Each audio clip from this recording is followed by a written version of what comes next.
That first quarter was about 50 minutes long, about an hour first quarter if you just want to round up. What you left dropped off the other day, it's still in the fridge. So 12 minutes on the clock. Shelton with the football. Bremerton Knights with the football. Now going from our left to our right. Going to send a man in motion and hand off. First man through.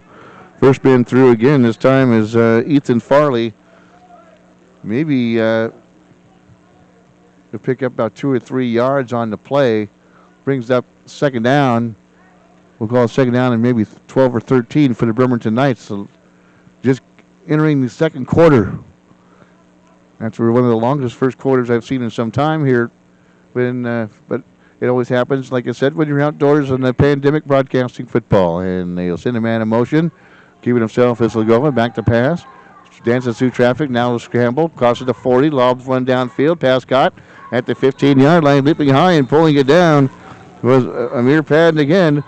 He has a touchdown or two already here in this football game, and flat back at the 35-yard line.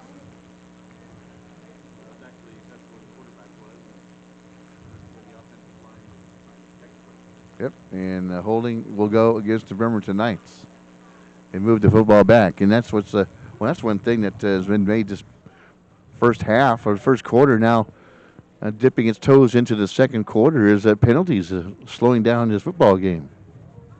Been a ton of them, Jim, here so far. That's an interesting question. How many penalties does it take to make a touchdown? It's a ton of feathers, ton of bricks. Well, yeah. Right there. There's no doubt. My question was, how many penalties would it take to make a touchdown? Boy, they're adding up in a hurry here at Bremerton Memorial Stadium. I can tell you that right now. They'll turn and hand off near side again. The ball carrier for Bremerton Knights is the Amir Padden, breaks down to the near sideline, veers up across the numbers, and gets a good gain on the play. Gets a lot of that lost yardage back on that run. And a good tackle by number 4. Hadn't gone around the corner, and number 4 doing the defensive back. Let me see if I can figure that's Ricker. Donovan Wood Ricker comes up and senior comes up and takes Patton's feet off my knees as he comes around the corner.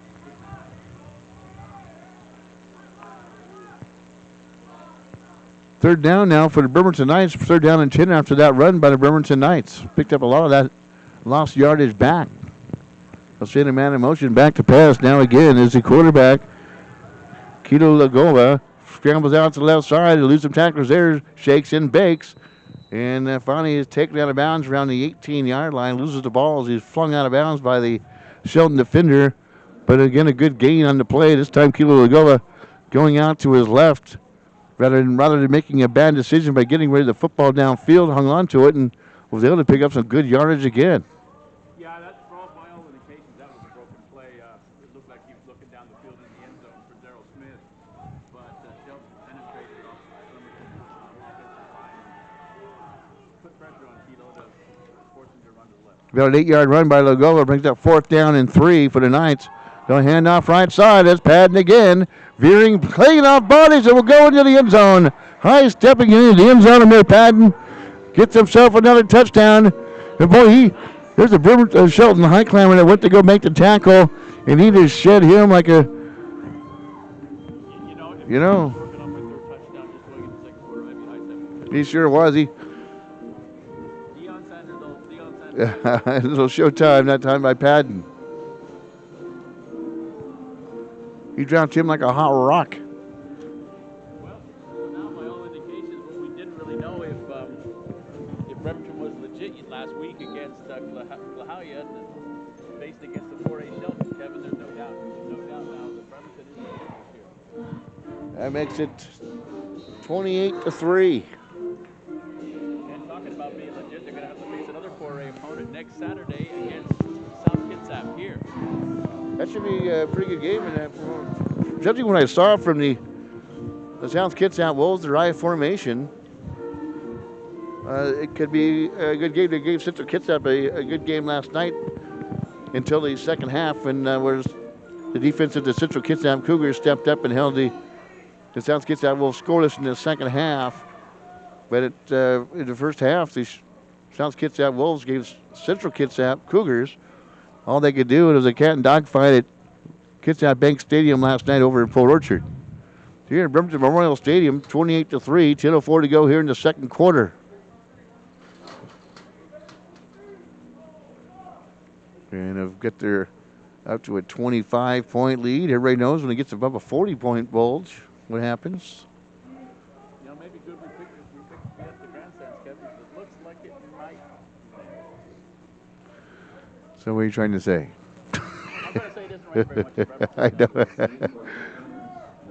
wind's blowing those dark clouds.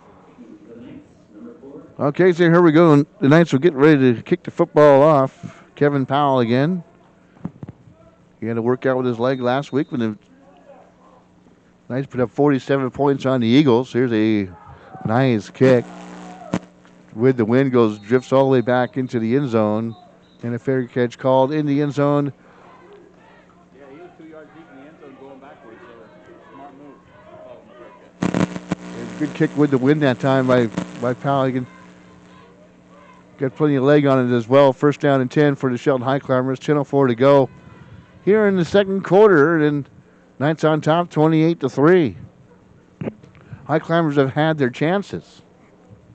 So do we know how long big the schedule's going to be this season? Because right now Bremerton's only scheduled that they have South Kitsap, and there's nothing else on the Olympic League website.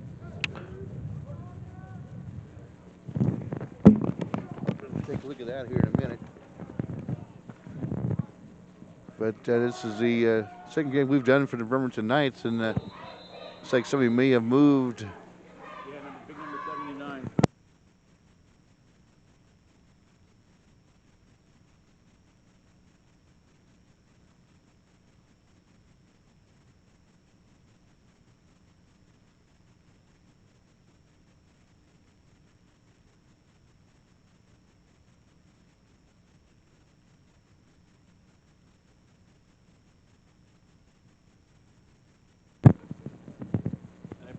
There's one more, but I'd have to check. You know, it changes every week. Yeah, it sure does. And this way I went from some of the websites I visited. That's what I yanked off it.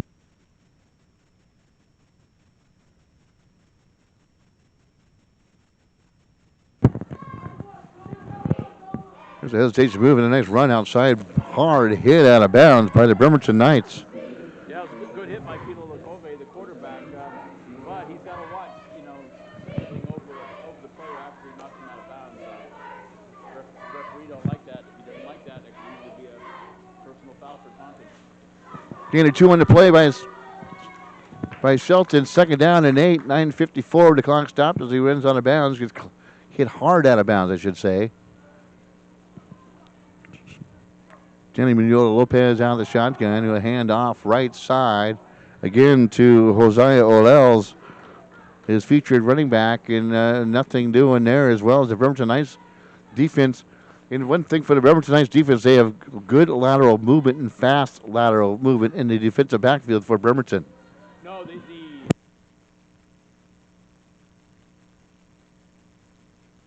do an excellent job in standing him up there at the line of scrimmage and letting his teammates come in and finish it off. Okay, here we go. Big third down and 5 for Shelton now.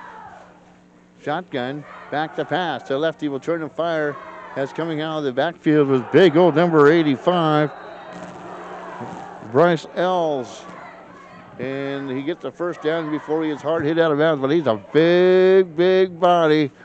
As he did a little rub block on the edge, and then springs off that, catches a little lefty lob from the quarterback, Mendolio Lopez, and rumbles for a first down. Yeah, defensive back, D'Angelo Moore having to come up and chop his legs out. So first down and 10, moves the chains for the Shelton High Climbers. Handoff right side. Good blocking on the edge, and will bring him to the outside as he crosses the 40-yard line up to the 42. Once again, the DB having to come up and stop that, Kevin. That's not a good sign. Where's the run? Where's Where's the linebacker on that side? Where's the left side linebacker? Olell's again the running back, getting good positive yardage on the play. Picks up 7 on the place. But second down and 3 for the Shelton High Climbers. Look, they try to get themselves back in this football game, shooting at 28-3. Here's a run up the middle by the Shelton High Climbers. A flag will fly into the fray. And yet another penalty here at Bremerton Memorial Stadium. Yeah, from what we've seen so far for the High Climbers, Kevin, it looks like they're more intended to the old school football of grinding it out and just pounding you to death. They've attempted some pass plays, but the quarterback hasn't proven to be too accurate so far. The Ants will have to wait and see what the penalty is. With 8:39 to go. Well, it was a little warmer before those gray clouds covered up all that sun. Well, you know how it is in Washington. When there's any sun, Kevin, it's a day off from work. That's the way it is up here. That's a day out for me to hit the golf